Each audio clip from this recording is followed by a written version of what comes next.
De nossa conversação recente com o diretor de AZV, ela ilustra o crescimento moderado de gasto de AZV em 2015. O gasto de AZV está principalmente de remédio, mandamento de paciente para o exterior e gasto de hospital.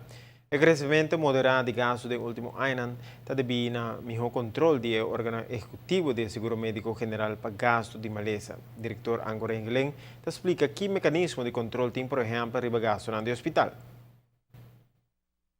Voor die ano 2011 já acabamos tendo uma maneira de financiamento com o hospital que já acaba dando incentivo a um especialista no hospital e na especialista, né?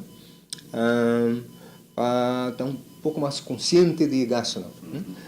Me estou referindo a ético o hospital, por exemplo, nós temos uma cena chamada lump sum, palabração com ela. Esse sim, nós palavra suma, então com suma é não miste puro de cobrir não gasto. Naturalmente, a suma pode escolher de tal forma que é suma racional. Pero não está assim que há no interior que eigenlijk é open-end. Dus dan vind je eigen bedrijf en quando gasta não tá. Esse aí não são temas. Nem com o hospital, pero tampouco com especialista não. Especialista não que está trabalhando para fora do hospital, vrijgevestigd não, que está trabalhando na mesa. Dan tem budget máximo. Dan com isso aí, não se adelantar eigenlijk que o gasto não vai estar para a corrente.